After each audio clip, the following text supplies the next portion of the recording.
کے مسائل میں ضعیف حدیث کا دلیل دیا جا سکتا ہے؟ اس سلسلے میں محدثین کے پاس اور متقدم علماء کے پاس یہ مسئلہ بہت ہی واضح رہا ہے. یہ بات یاد رکھیں کہ یہ بالاتفاق ہے مسئلہ کہ ضعیف حدیث حجت نہیں بن سکتی. ضعیف حدیث حجت نہیں بن سکتی احکام کے باب میں، عقائد کے باب میں، کسی باب میں. صرف علماء کا ایک طبقہ اس کا قائل ہے کہ ضعیف حدیثوں میں سے بھی وہ ضعیف حدیثیں جو ذرا کم درجے کی ضعیف ہیں، بہت زیادہ ضعیف نہیں. ضعیف کو دو حصوں میں بانٹتے ہیں، ایک بہت زیادہ شدید ضعیف جس میں موضوع ہوتی ہیں یا متروک منکر روایتیں یا ضعیف جدہ جسے کہتے ہیں، ایسی روایتیں. اس قسم کی ساری روایتیں سب کے پاس بالاتفاق جو ہے یہ حجت نہیں بن سکتی.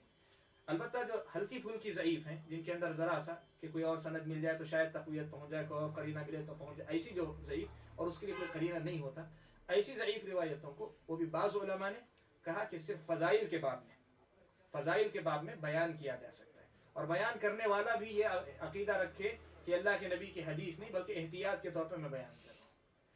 یہ بعض علماء کی رائے ہے، اور وہ بھی کیا ہے، فضائل کے اندر بعض علماء نے اور ضعیف بھی ہلکی ضعیف ہوتی. لیکن جن علماء نے کہا کہ ضعیف نہیں ہو سکتی، بقیہ علماء نے انہوں نے اس کا بھی جواب دیا کہ آپ کیسے کہتے ہیں کہ ایک آدمی حدیث بیان بھی کرے اور عقیدہ یہ بھی رکھے کہ جو ہے مطلب یہ حدیث رسول نہیں ہے، تو پھر بیان کیوں کریں؟ کہتے ہیں کہ احتیاط پر عمل ہے، تو کہتے ہیں کہ احتیاط کا تقاضا یہ ہے کہ آپ اس حدیث کو بیان ہی مت کریں. تو اس کا تفصیلی جواب جو ہے مطلب علماء نے دیا ہے.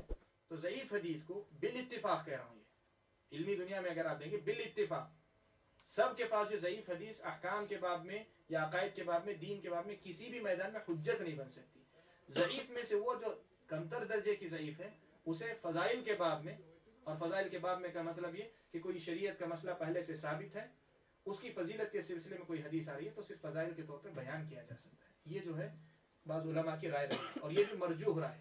راجح قول دوسرا ہے کہ کوئی حدیث جو ہے، کوئی ضعیف حدیث اس سلسلے میں نہیں بیان کر سکتی، اس لیے کہ اللہ نے جو علم محفوظ رکھا ہے ہمارے لیے، صحیح حدیثوں میں اتنی باتیں ہیں کہ وہ جو ہے ترغیب اور ترہیب یعنی فضیلت کے لیے وہی انشاءاللہ ہمارے لیے کافی ہے.